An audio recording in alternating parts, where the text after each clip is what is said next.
आज हम लोग बात करेंगे जो केमिस्ट्री का तीसरा चैप्टर हम लोग का धातु एवं अधातु चल रहा है बच्चों। उसमें हम लोग बात कर रहे थे खनिज और अयस्क से किस प्रकार से धातु प्राप्त की जाती है, उसका शोधन किस प्रकार से किया जाता है, उसका ऑक्साइड किस प्रकार से प्राप्त किया जाता है, भर्जन निस्तापन, ये सारी प्रक्रिया के बारे में जाना था। भर्जन निस्तापन में क्या अंतर होता है ये सबको भी जान लिया था। पार्ट 5 में हम लोग मुख्य रूप से है ना, गालक किसे कहते हैं, पड़गलन किसे कहते हैं, धातुमल किसे कहते हैं, गैंग किसे कहते हैं, जो आपका इंपॉर्टेंट पॉइंट्स था पिछले पार्ट में हम लोगों ने देख लिया था। आज हम लोग बात करेंगे किस प्रकार से अशुद्ध धातुओं का शोधन करेंगे हम लोग, यानी कि हमने धातु की प्राप्ति तक बात कर लिया था। अब हम लोग को जो अशुद्ध धातु रहेगा उसका किस प्रकार से हम लोग शुद्धिकरण करेंगे, यानी उसका शोधन करेंगे। ठीक है, आइए स्टार्ट करते हैं।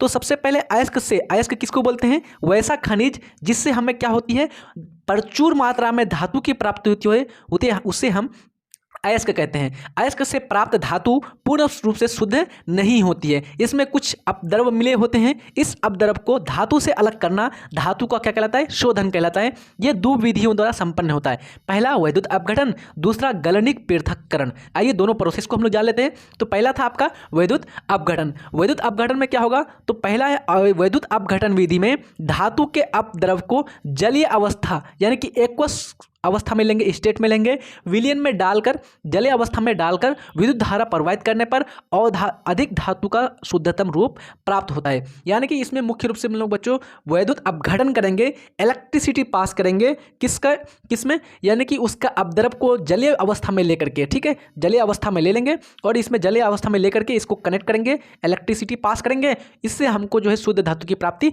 हो जाएगी। दूसरा प्रोसेस आपका गलनिक पृथक्करण, लिक्वेशन प्रोसेस। अब यहां बात कर रहा है गलनिक पृथक्करण, मतलब कि यहां पर जो है हम लोग द्रव अवस्था में, यानी कि धातु का जो हम लोग के पास अयस्क रहेगा उसको हम लोग पिघालेंगे, द्रव अवस्था में लाएंगे। इस विधि के द्वारा कम द्रव्यमांक वाली धातु का उच्च द्रव्यमांक वाली धातुओं से अलग किया जाता है। इस विधि में एक धुलाई भट्टी का इस्तेमाल किया जाता है। इस भट्टी का ताप धातु के द्रव्यमांक से अधिक रखा जाता है। अशुद्ध धातु को भट्टी के सिरे पर रखते हैं और धातु द्रवित होकर भट्टी के निचले भाग की ओर यानी कि बहने लगता है, किंतु अद्रवणशील अपद्रव पीछे छूट जाता है। यानी कि इसमें हम लोग क्या करेंगे बच्चों, कम यानी कि द्रव्यमांक वाला जो आपका धातु का अयस्क रहेगा और उसमें जो मिला हुआ चीज रहेगा वो उसका द्रव्यमांक क्या होगा, अधिक रहेगा। और उसको हम लोग क्या करेंगे, यहाँ फिगर में आप लोग देखिए, यहाँ पर हम लोग डालेंगे, ठीक है, अयस्क को, और डाल करके नीचे से हमको क्या मिल रहा है, यहाँ पर उष्मा दे रहे हैं इसको। तो जो आपका कम द्रव्यमांक वाले जो अयस्क है वो पिघलेगा और पिघल करके फिर आ जाएगा नीचे,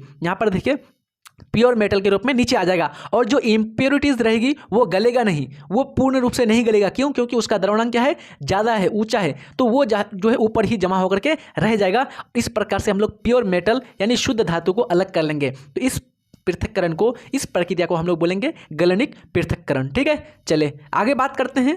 यहाँ पर जो है कुछ इंपॉर्टेंट, यहाँ पर जो है बोर्ड परीक्षा की दृष्टि से आपका क्लोरीन परमाणु और क्लोरीन आयन में अंतर को दिया गया है, जो आपका एक बार आया हुआ है। ठीक है, तो ध्यान दीजिएगा।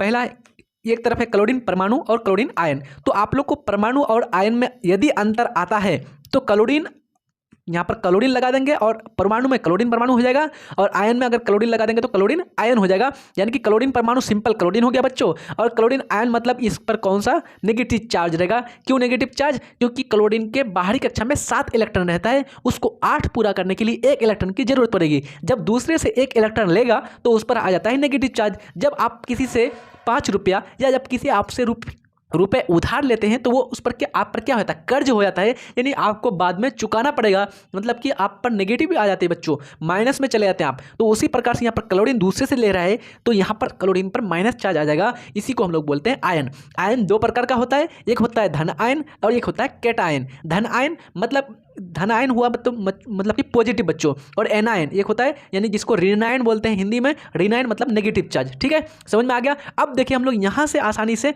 हम लोग सॉल्यूशन कर लेंगे। सबसे पहले आपको मैं समझा देता हूँ सारा चीज़, क्लोरीन माइनस और क्लोरीन को लेकर के।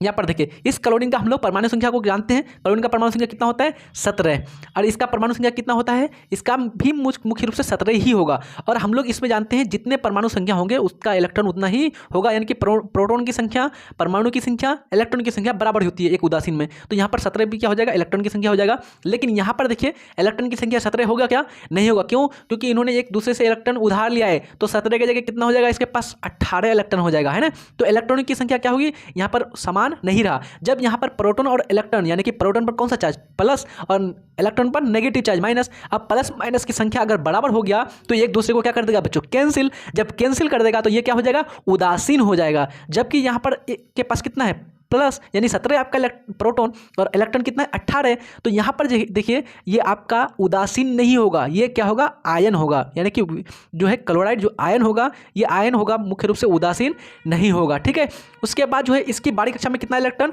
तो 7 इलेक्ट्रॉन। इसकी बारी कक्षा में कितना इलेक्ट्रॉन, 8 इलेक्ट्रॉन। क्यों, क्योंकि एक दूसरे से ये इसने ढाल लिया है। ये क्लोरीन जो है मुख्य रूप से उदासीन है, तो उदासीन है तो ये क्या होगा, यानी कि 17 और 17 इलेक्ट्रॉन है, ये इसके बारी कक्षा में 7 इलेक्ट्रॉन है, 7 इलेक्ट्रॉन है तो इसको 8 पूरा करने एक किसी से मांगने की जरूरत पड़ेगी, तो ये आपका अस्थायी होगा यानी कि ज़्यादा क्रियाशील होगा। जबकि ये जो क्लोरीन है ये कम क्रियाशील होगा। क्यों, क्योंकि इन्होंने अपने बारी कक्षा में कितना इलेक्ट्रॉन पूरा कर लिया, 8 इलेक्ट्रॉन पूरा कर लिया। तो इस प्रकार से हम लोग कहेंगे ये आपका अस्थायी है, ये आपका अस्थायी है। जब अस्थायी होगा तो मतलब ये क्लोरीन जो है, ये क्लोरीन आपका ज़्यादा जो है मुख्य रूप से क्या होगा बच्चों, ज़्यादा मुख्य रूप से क्रियाशील होगा। और ये क्लोरीन जो है आपका आयन जो है क्लोरीन आयन ये कम क्रियाशील होगा, है ना। ये सारा चीज़ आप लोग को समझ में आ गया। इस क्लोरीन आयन का जो आकार है बच्चों ये छोटा होगा, ठीक है, और इसका जो आकार है मुख्य रूप से इसकी तुलना में बड़ा होगा। ठीक है, आइए देख लेते हैं एक एक करके। क्लोरीन परमाणु विद्युत है उदासीन होता है। क्यों उदासीन होता है, क्योंकि क्लोरीन परमाणु में इलेक्ट्रॉन और प्रोटॉन की संख्या बराबर होती है, यानी 17 होती है। क्लोराइड आयन पर ऋण आवेश होता है। क्यों, क्योंकि दूसरे से एक आपका इलेक्ट्रॉन उधार लेता है। ठीक है, इसमें प्रोटॉन एवं इलेक्ट्रॉन की संख्या समान होती है, इसी के कारण तो ये उदासीन होता है। इसमें प्रोटॉन और इलेक्ट्रॉन की संख्या समान नहीं होती है, यानी इलेक्ट्रॉनों की संख्या 18 और प्रोटॉनों की संख्या 17 होती है। इसके बाहरी कक्षा में कितने इलेक्ट्रॉन, 7 इलेक्ट्रॉन। इसके बाहरी कक्षा में 8 इलेक्ट्रॉन। ये क्या होता है बच्चों, अस्थायी होता है। ये क्या होगा, अस्थायी होगा। क्यों, क्योंकि इन्होंने अष्टक के नियम को पूरा कर लिया। इसका आकार क्लोराइड आयन के आकार से छोटा होता है, जबकि इसका आकार क्या होगा, बड़ा होगा। क्यों, क्योंकि इसके पास कितना इलेक्ट्रॉन हो गया, 8 इलेक्ट्रॉन हो गया ना बच्चों। उसी प्रकार से ये जो है क्रियाशील होता है, ये कम क्रियाशील होगा, अक्रियाशील होगा। क्यों, क्योंकि इन्होंने जो है मुख्य रूप से यानी कि जो अक्रिय गैस है उसके जैसा इलेक्ट्रॉन विन्यास प्राप्त कर लिया है। 18 परमाणु संख्या 18 जो इलेक्ट्रॉन है किसके होते हैं, आर्गन के होते हैं। तो आर्गन के बराबर हो गया तो ये क्या होगा बच्चों, कम क्रियाशील होगा ना, तो इसको बोलेंगे अक्रियाशील। ठीक है, उसके बाद इसके गुण एवं इसके जो गुण होते हैं, इसके संयोजी शेल में इलेक्ट्रॉन की उपस्थिति का कारण होता है। इसका जो गुण होगा इसके आवेश के कारण होता है, यानी इसके चार्ज के कारण होता है। उसी प्रकार से यहाँ पर सोडियम परमाणु और सोडियम आयन में अंतर आप लोग आसानी से लिख लेंगे। देखिए सोडियम परमाणु Na हो गया और सोडियम आयन मतलब Na+। क्यों, क्योंकि धातु है, धातु हमेशा क्या करता है बच्चों, अपने इलेक्ट्रॉन को त्याग करता है, और जो त्याग करेगा उस पर पॉजिटिव चार्ज हो जाता है। तो अब आसानी से बता देंगे सोडियम जो है ये आपका क्या होता है, उदासीन होता है। ये आपका आयन होता है, यानी कि धनायन होता है। सोडियम में परमाणु की संख्या और इलेक्ट्रॉन की संख्या प्रोटॉन की संख्या बराबर होती है, इसमें इलेक्ट्रॉन और प्रोटॉन की संख्या बराबर नहीं होती है। ये जो है कम, यानी कि ये अस्थायी होता है, मतलब अस्थायी नहीं होता है, जबकि ये आपका अस्थायी होता है। ये कम क्रियाशील नहीं, मतलब ये जो है पॉजिटिव आयन Na+ ये कम क्रियाशील होगा, जबकि ये आपका अधिक क्रियाशील होगा बच्चों। इसका आकार क्या होगा, इसकी तुलना में बड़ा होगा, मतलब कि इसका आकार बड़ा होगा और इसका आकार छोटा होगा। क्यों, क्योंकि इन्होंने अपने इलेक्ट्रॉन को त्याग कर दिया है ना। इस प्रकार से ये सारा आप लोग लिख लेंगे, देख लीजिए आप लोग एक बार स्क्रीनशॉट खींच सकते हैं। ठीक है, चलिए आगे बढ़ते हैं हम लोग। चलिए बात करते हैं विभिन्न धातुओं का वैद्युत अपघटन विधियों का से शोधन। अब हम लोग अलग अलग प्रकार के धातु का क्या करेंगे, वैद्युत अपघटन करेंगे, और वैद्युत अपघटन के द्वारा हम लोग शुद्धिकरण करेंगे। पहला है आपका तांबा का शोधन। कभी कभार पूछा जाता है बच्चों कि तांबा का शोधन कीजिए। तो तांबे में उपस्थित सल्फेट अपद्रव को तांबे से अलग करने के लिए अशुद्ध यानी कि अर्थात करने के लिए शुद्ध तांबा प्राप्त करने के लिए वैद्युत अपघटन विधि का उपयोग करेंगे। यानी कि जो उसमें तांबा में अपद्रव जो आपका मतलब कि जो अवांछनीय पदार्थ है उसको अलग करने के लिए क्या करेंगे हम लोग, उसका अपघटन करेंगे। अपघटन करने के लिए क्या लेंगे हम लोग, लेंगे कॉपर सल्फेट का विलयन। कॉपर सल्फेट का विलयन लेंगे तो उसमें इलेक्ट्रॉनिक यानी कि इलेक्ट्रोलाइट करेंगे बच्चों, उसको तोड़ेंगे तो इलेक्ट्रिसिटी जैसे पास होगी तो वो टूट जाएगा कॉपर प्लस यानी कि कॉपर आयन में, और आपका सल्फेट आयन में कॉपर बन जाएगा प्लस और आपका सल्फेट हो जाएगा माइनस। क्यों, क्योंकि कॉपर आपका क्या है, धातु है, धातु हमेशा धनायन होता है। ठीक है, उसके बाद एनोड पर कौन हो जाएगा, तो एनोड पर आ जाएगा आपका, टूट जाएगा कॉपर हो जाएगा, और कैथोड पर कौन आपका Cu+2 यानी कि आपका जो है एनोड पर ये आपका 2 इलेक्ट्रॉन क्या करेगा बच्चों, अपना त्याग करेगा और शुद्ध धातु, जबकि आपका यहाँ पर क्या होता है, प्योर शुद्ध धातु हो जाएगा 99.99%। इस विधि में शुद्ध तांबा कैथोड पर क्या होगा, जमा होगा। क्यों, क्योंकि कॉपर क्या होता है बच्चों, धातु है, धातु क्या होता है, प्लस होता है, और प्लस किसकी तरफ जाएगा, माइनस की तरफ। तो कैथोड क्या होता है आपका माइनस, तो हमेशा ये माइनस की तरफ जाएगा। ये क्वेश्चन आपका ऑब्जेक्टिव के रूप में कभी कभार पूछा जाता है कि शुद्ध तांबा किस पर जमा होती है, कैथोड पर, एनोड पर, या फिर आपका पेंदी में, या फिर आपका किन में से किसी नहीं। तो आपको ध्यान रखना है कैथोड पर जमा होती है, ठीक है। अब बात करते हैं सोडियम का शोधन। सोडियम का करते हैं। तो सोडियम का महत्वपूर्ण जो अयस्क है वो आपका सोडियम क्लोराइड। और हम लोग तो जो बच्चों पहले ही हम लोगों ने सोडियम क्लोराइड का वैद्युत अपघटन पहले भी किया है ना, पिछले चैप्टरों में अम्ल क्षार रिएक्शन था उसमें भी किया था।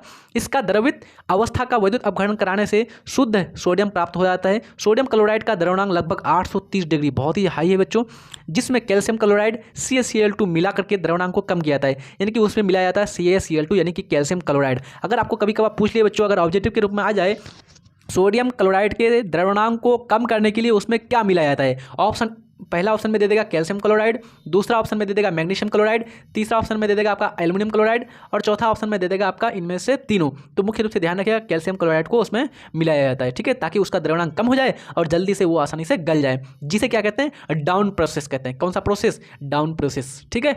अब बात करते हैं सोडियम क्लोराइड के को एक जलीय विलयन में डालकर विद्युत धारा प्रवाहित करने पर शुद्ध जो सोडियम है वो कैथोड पर जमा होगा। हमेशा ध्यान रखिएगा जब भी धातु का शोधन करेंगे वो हमेशा जो है कैथोड पर ही जमा होगा, क्योंकि धातु होता है प्लस और कैथोड होता है माइनस, तो प्लस जाता है आपका माइनस की तरफ, ठीक है। आइए NaCl को तोड़ेंगे, टूट जाएगा Na+Cl माइनस में, एनोड पर क्या होगा, सोडियम आपका टूटेगा, सोडियम प्लस और एक इलेक्ट्रॉन आपका बाहर निकाल देगा। कैथोड पर सोडियम प्लस आएगा और एक इलेक्ट्रॉन बन जाएगा सोडियम, और 99% शुद्ध धातु आपको प्राप्त आसानी से हो जाएगी। सोडियम को जल के साथ अभिक्रिया कराने पर सोडियम जो है मुख्य रूप से वहाँ पर अभिक्रिया करके सोडियम हाइड्रोक्साइड क्षार का निर्माण करता है और हाइड्रोजन गैस का निर्माण करता है। ये मैंने आपको दूसरा चैप्टर अम्ल और क्षार लवण में बता दिया था, ठीक है। आइए देखिए यहाँ पर रिएक्शन दिया हुआ है, आप लोग ध्यान दे सकते हैं किस प्रकार से। हमेशा ध्यान रखिएगा जब भी धातु जल के साथ अभिक्रिया करेगी तो हमेशा क्षार का निर्माण करेगा और हाइड्रोजन गैस का निर्माण करेगा, ठीक है। सोडियम का उपयोग, यानी कि सोडियम जो धातु है इसका उपयोग किस में होगा, तो खाना बनाने वाले बेकिंग सोडा के रूप में। बेकिंग सोडा का फॉर्मूला होता है NaHCO3 सोडियम बाइकार्बोनेट, और उसमें मिला देते हैं हम लोग बेकिंग सोडा में मुख्य रूप से टार्टरिक अम्ल। टार्टरिक अम्ल किस में पाया जाता है, आपका इमली में पाया जाता है। कपड़ा धोने वाले धवन सोडा के रूप में, कपड़ा धोने वाला धवन सोडा का जल्दी से आप लोग सूत्र बताइए बच्चों, दूसरा चैप्टर में मैंने पढ़ाया था आपको, Na2CO3 10H2O sodium carbonate decahydrate, ठीक है। विभिन्न प्रकार के औषधि के निर्माण में, अलग अलग प्रकार के दवाइयों के निर्माण में भी किया जाता है, ठीक है। अगला है जिंक का शोधन, यानी कि जो जस्ता होता है इसका शोधन किस प्रकार से करेंगे, तो जिंक के प्रमुख अयस्क कौन सा है आपका, zinc blende, zinc calamine, zincite, ये तीनों है बच्चों। मुख्य रूप से ध्यान रखिएगा जिंक ब्लेंड बहुत ही ज़्यादा इंपॉर्टेंट है, और हर बार जो है मुख्य रूप से जब भी जिंक जस्ता का शोधन किया जाता है, यानी कि जस्ता का जो मुख्य अयस्क है, जो यानी कि जस्ता की जो प्रचुर मात्रा पाई जाती है वो किसमें, जिंक ब्लेंड में पाई जाती है। इसका अयस्क से शुद्ध जिंक को प्राप्त करने के लिए विभिन्न प्रकार के धातुओं के निष्कर्षण की विधियों का उपयोग किया जाता है। सबसे पहले जिंक ब्लेंड से हम लोग देख लेते हैं। तो जिंक ब्लेंड से प्राप्त करने के लिए ZnS को लेंगे, और ZnS को किसके साथ, ऑक्सीजन की उपस्थिति में करेंगे। ऑक्सीजन की उपस्थिति में कौन सी क्रिया होती है, तो ऑक्सीजन की उपस्थिति में मुख्य रूप से आपका भर्जन की क्रिया होती है, रोस्टिंग की क्रिया होती है ना, मैंने पिछला पार्ट में पढ़ाया था। तो भर्जन होगा यहाँ पर, भर्जन की क्रिया से यहाँ पर आपका जो जस्ता है वो ऑक्साइड में बदल जाएगा और बन जाएगा सल्फर डाइऑक्साइड। अब यहाँ पर जो जिंक ऑक्साइड बना, ये जिंक ऑक्साइड का क्या करेंगे हम लोग, रिडक्शन करेंगे, अवकरण करेंगे, ठीक है। ये ध्यान रखिएगा, रिडक्शन करेंगे, अपकरण किसके साथ, अपकरण तो प्रमुख जो आपका अवकारक है कार्बन उसके साथ करेंगे, और यहाँ पर ये कार्बन क्या करेगा, इस ऑक्सीजन को खींच लेगा और मुख्य रूप से हमको जो है जिंक प्राप्त हो जाएगा, यहाँ बन जाएगा कार्बन मोनोऑक्साइड। अगला है कैलेमाइट से, यानी कि आपका जिंक का प्राप्ति जब कैलेमाइट से करेंगे तो मुख्य रूप से कैलेमाइट होता है ZnCO3 यानी कि जिंक कार्बोनेट। तो ZnCO3 यहाँ पर है बच्चों, मैंने आपको पिछले कक्षा में बताया था, पिछला पार्ट में, कि जब भी कार्बोनेट अयस्क होगा वहाँ पर मुख्य रूप से निस्तापन की प्रक्रिया को अपनाएंगे। निस्तापन यानी कि कैल्सिनेशन ऑक्सीजन की अनुपस्थिति में होती है, ठीक है। यहाँ पर कैल्सिनेशन करेंगे, निस्तापन करेंगे, ये बदल जाएगा जिंक ऑक्साइड यानी कि धातु के ऑक्साइड में, और यहाँ पर टूट जाएगा और बन जाएगा कार्बन डाइऑक्साइड, ठीक है। अब यहाँ पर मुख्य रूप से ZnO प्राप्त हो गया। इस ZnO के साथ किसको जोड़ देंगे, कार्बन को जोड़ देंगे। ये कार्बन अपकारक है इसलिए इस ऑक्सीजन को खींच लेगा, यहाँ पर बन जाएगा जिंक अलग से। तो मुख्य रूप से हमको जिंक धातु प्राप्त हो जाएगी। जब जिंकाइट से करेंगे बच्चों ZnO से, तो ये आपका सीधा सीधा रिडक्शन कर देंगे, अपकरण कर देंगे, तो यहाँ पर सीधा सीधा हमको जो है जिंक प्राप्त हो जाएगा। यहाँ पर रिएक्शन में थोड़ा सा मिस्टेक कर दिया, यहाँ पर आयन कर दिया बच्चों, आयन की जगह आप लोग Zn कर देंगे, ठीक है। चले आगे है, नोट में है, उपरोक्त विधियों से प्राप्त जस्ता शुद्ध नहीं होता है, इसे शुद्ध करने के लिए विद्युत अपघटन करना अनिवार्य है। यानी कि जो हम लोग ऊपर की क्रियाओं से जस्ता प्राप्त करेंगे, इससे हमको जो है शुद्ध धातु प्राप्त नहीं होगी, पूरा 100% प्योर नहीं होगा। तब प्योर कैसे प्राप्त होगा, इस जिंक का फिर से हम लोग करेंगे वैद्युत अपघटन, वहाँ पर कोई सॉल्यूशन लेंगे और उस सॉल्यूशन से हम लोग विद्युत धारा प्रवाहित करेंगे। उस विद्युत धारा से वो जिंक टूटेगा, टूट करके कैथोड पर जाकर के प्योर यानी कि शुद्ध धातु आपका 99.99% जमा हो जाएगा, जिससे हमको प्राप्त हो जाएगी शुद्ध जस्ता। आगे है आपका मरकरी या पारा का शोधन, यानी कि जो मरकरी है इसका शोधन कैसे करेंगे, बहुत ही इंपॉर्टेंट है, ध्यान रखिएगा। मरकरी का आयस्क का आपका बार बार पूछा जाता है। मरकरी का आयस्क होता है सीने बार HGS, ठीक है। दो आयस्क के बहुत बार पूछा जाता है बच्चों, एक आपका PBS जिसको बोलते हैं गैलेना, और एक होता है HGS जिसको बोलते हैं सीने बार। तो ये आपका दोनों जो है इंपॉर्टेंट है बहुत ही ऑब्जेक्टिव की पॉइंट व्यू से। आइए बात करते हैं पारा का प्रमुख अयस्क सीने बार है। इससे पारा प्राप्त करने के लिए ऑक्सीजन की उपस्थिति में सीने बार को भर्जित किया जाता है, ऑक्साइड प्राप्त होता है, जिसे पुनः चारकोल के साथ क्या करते हैं, गर्म करते हैं, यानी कि आपका सीने बार का हो जाता है HGS। अब ये किस प्रकार का अयस्क है तो आसानी से बता देंगे, क्योंकि यहाँ पर है सल्फर तो ये हो जाएगा सल्फाइड अयस्क। सल्फाइड प्रकार के अयस्क का हम लोग करते हैं भर्जन यानी कि रोस्टिंग। रोस्टिंग किसकी उपस्थिति में, ऑक्सीजन की उपस्थिति में। ऑक्सीजन की उपस्थिति में करेंगे तो यहाँ पर बन जाएगा आपका HGO, यानी कि आपका ऑक्साइड फॉर्म प्राप्त हो जाएगा। उस ऑक्साइड फॉर्म का हम लोग कर देंगे अवकरण कार्बन के साथ, तो वहां पर बन जाएगा आपका Hg, यानी कि आपको सिद्ध जो है शुद्ध आपका धातु आपको प्राप्त हो जाएगा। देखिए यहाँ पर दिया हुआ है आपका रिएक्शन HGS ऑक्सीजन के साथ उपस्थिति में रोस्टिंग की क्रिया होती है और बन जाता है HGO और बन जाता है सल्फर डाइऑक्साइड। सल्फर डाइऑक्साइड का कोई काम है नहीं, ये बन जाता है गैस उड़ जाएगा। यहाँ पर मिल जाएगा हमको HGO, यानी कि आपका पारा के साथ, यानी कि पारा का ऑक्साइड फॉर्म। इस ऑक्साइड फॉर्म के साथ हम लोग जोड़ देंगे किसको, कार्बन को, यानी कि चारकोल। चारकोल किससे निर्माण किया जाता है, कार्बन यानी कि कोयला से निर्माण किया जाता है। तो यहाँ पर कार्बन के साथ रिडक्शन करेंगे, अपकरण करेंगे, तो ये कार्बन ऑक्सीजन को खींच लेगा, तो यहाँ पर बन जाएगा आपका यानी कि हाइड्रोगायरम Hg, ठीक है। तो आसानी से हमको शुद्ध जो है पारा प्राप्त हो जाएगा, ठीक है। पारा का उपयोग जो है बच्चों, मरकरी का उपयोग आप लोग देखते होंगे थर्मामीटर में, है ना, बुखार मापने के लिए। बुखार मापक जो यंत्र होता है, आप लोग जाते हैं चिकित्सालय में डॉक्टर के यहाँ, तो आपका जो चेक किया जाता है। अभी तो वर्तमान में अलग अलग प्रकार के जो है बन गए हैं बच्चों, उसमें पारा नहीं रहता है, लेकिन पहले जो है ज़्यादातर उसी प्रकार के थर्मामीटर उपयोग किए जाते थे। एल्युमिनियम का प्रमुख अयस्क, एल्युमिनियम का शोधन करने जा रहे हैं हम लोग। तो एल्युमिनियम का जो प्रमुख अयस्क है वो है आपका बॉक्साइट। याद रखिएगा, बहुत ही इंपॉर्टेंट है बॉक्साइट। Al2O3 2H2O का बहुत बार पूछा हुआ है ऑब्जेक्टिव के रूप में, बॉक्साइट का अयस्क क्या होता है, ठीक है, बहुत बार आया हुआ है, इसलिए याद रखिएगा बॉक्साइट जो है किस प्रकार यानी कि किसका अयस्क है, इस प्रकार से पूछा जाता है, या आपको सीधा पूछ लेगा एल्युमिनियम का अयस्क का नाम क्या है। तो बॉक्साइट ध्यान रखिएगा, उसका फॉर्मूला होता है Al2O3 2H2O। एक दूसरा भी अयस्क है लेकिन इंपॉर्टेंट नहीं है ज़्यादा, वो एक है कोरंडाइम और एक है आपका क्रायोलाइट, जिसका फॉर्मूला है Na3 AlF6 इत्यादि। इसके विभिन्न अयस्कों से विभिन्न विधियों द्वारा एल्युमिनियम धातु प्राप्त किया जाता है। तो बॉक्साइट से हम लोग मुख्य रूप से प्राप्त करेंगे बच्चों, और बॉक्साइट से प्राप्त करने के बाद हम लोग इसके अलग अयस्कों को नहीं देखेंगे, क्योंकि बॉक्साइट के अलावा कोई दूसरा इतना इंपॉर्टेंट है ही नहीं, ठीक है, ध्यान रखिएगा। तो आइए हम लोग याद करते हैं, यानी कि जानते हैं किस प्रकार से बॉक्साइट से हम लोग एल्युमिनियम धातु का निष्कर्षण करेंगे। सिद्धांत क्या है इसका, तो सिद्धांत है सर्वप्रथम बॉक्साइट अयस्क यहाँ होगा बच्चों, अयस्क को गर्म करेंगे और गर्म करके उसमें उपस्थित जल के अंश को अवशोषित कर लिया जाता है और प्राप्त कोरंडम Al2O3 जो है इसको सोडियम कार्बोनेट Na2CO3 के साथ क्या करेंगे, गर्म किया जाता है। जैसे इसको गर्म करते हैं तो सोडियम एल्यूमिनेट प्राप्त होती है। क्या प्राप्त होती है बच्चों, सोडियम एल्यूमिनेट, जिसका फॉर्मूला आता है NaLO2, ठीक है, सोडियम एल्यूमिनेट। सोडियम एल्यूमिनेट प्राप्त किया जाता है जो जल में विलय होता है। इससे जल में मिलाकर विलयन से कार्बन डाइऑक्साइड गैस प्रवाहित की जाती है, यानी कि उसमें क्या मिलेंगे, जल मिला देंगे और उस जल के मिलाने के बाद उसमें डाल देंगे हम लोग कार्बन डाइऑक्साइड गैस को प्रवाहित करेंगे। कार्बन डाइऑक्साइड गैस प्रवाहित करने पर सोडियम एल्यूमिनेट का अशुद्धियाँ अलग हो जाता है और एल्यूमिनियम हाइड्रोक्साइड यानी कि AlOH का होल 3 प्राप्त होता है। इसे गर्म करने पर शुद्ध एल्यूमिनियम यानी कि एल्यूमिना प्राप्त होता है। एल्यूमिना का सूत्र पूरा पूछा जाता है बच्चों कभी कभार।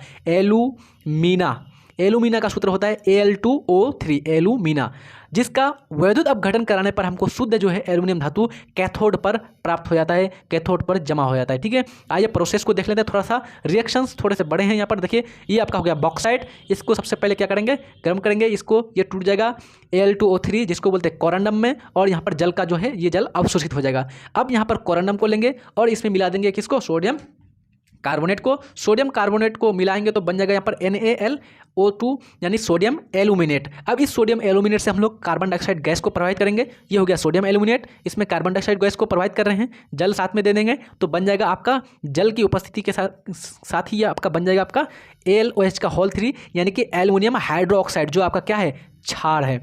अब यहाँ पर हमको एल्युमिनियम हाइड्रोक्साइड प्राप्त हो गया। उसी प्रकार से ऊपर हम लोगों ने देखा था NaOH सोडियम हाइड्रोक्साइड प्राप्त हो गया था, तो आसानी से हम लोगों ने क्या किया था, उसका हम लोगों ने वैद्युत अपघटन कर लिया था, है ना। तो इस प्रकार से यहाँ पर फिर हम लोग वही करेंगे, यानी कि आपका जो सोडियम यानी कि एल्युमिनियम हाइड्रोक्साइड प्राप्त हुआ, इसको हीट करेंगे, बन जाएगा एल्यूमिना Al2O3। अब इस एल्यूमिना का क्या करेंगे हम लोग, वैद्युत अपघटन करेंगे। वैद्युत अपघटन करने के लिए एनोड में क्या लेंगे, Al2O3, यानी ये टूट जाएगा Al3+ और ऑक्सीजन माइनस में। उसके बाद कैथोड पर जाकर के ये आपका शुद्ध धातु एल्यूमिनियम जो है जमा हो जाएगा। यहाँ पर आपका प्रोसेस समाप्त हो जाएगा, ठीक है। थोड़ा सा रिएक्शन सब थोड़ा सा आपको ध्यान रखना है बच्चों, नहीं तो ये आपका बॉक्साइट से एल्यूमिनियम का निष्कर्षण पूछा हुआ है बहुत बार, ठीक है, ये ध्यान रखिएगा। आगे बात करते हैं, एल्यूमिना का वैद्युत अपघटन करने पर शुद्ध एल्यूमिनियम कैथोड पर प्राप्त होता है तथा ऑक्सीजन गैस कहाँ पर जाएगा, ऑक्सीजन गैस एनोड पर। तो आप लोग जब भी एनोड और कैथोड का बात आएगा बच्चों, ध्यान रखिएगा, ऑक्सीजन जो है एनोड पर क्यों जाएगा, क्योंकि ऑक्सीजन पर होता है -2। अब ये 2- माइनस वाला किस पर जाएगा, प्लस की तरफ, और एनोड होता है प्लस, तो प्लस की तरफ चला गया। एल्यूमिनियम पर होता है धातु होता है Al3+, अब ये प्लस वाला किसकी तरफ जाएगा, माइनस की तरफ, तो माइनस कौन होता है, कैथोड, तो कैथोड की तरफ चला गया आसानी से, है ना। ये आपको ध्यान रखना है। आगे है, अब हम लोग बात करते हैं धातुओं का संक्षारण, ठीक है बच्चों। तो आज का टॉपिक हम लोग यहीं तक रखते हैं, क्योंकि ये आपका धातु का संक्षारण अलग प्रकार का टॉपिक है। यहाँ पर हम लोग बात करेंगे किस प्रकार से जंग लगती है, जंग लगने के लिए क्या क्या आवश्यक शर्तें हैं, मिश्र धातु किसे कहते हैं, मिश्र धातु का निर्माण किस प्रकार से किया जाता है, मिश्र धातु में क्या क्या गुण होते हैं, ये सबको जान करके कुछ मिश्र धातु जो आपका बहुत ही बार बार पूछा जाता है ऑब्जेक्टिव के रूप में आपका, इस सबको हम लोग चर्चा करेंगे अगले पार्ट में। अगर आप लोग चैनल में नए हैं तो मैं आपसे रिक्वेस्ट करूंगा, प्लीज़ सब्सक्राइब कर दीजिएगा। अगर आपको वीडियोस अच्छे लग रहे हैं तो प्लीज़ लाइक करना नहीं भूलिएगा और अपने दोस्त यार को शेयर भी कर दीजिएगा। मिलते हैं नेक्स्ट वीडियो में, तब तक के लिए पढ़ाई करते रहिए। जय हिंद, धन्यवाद।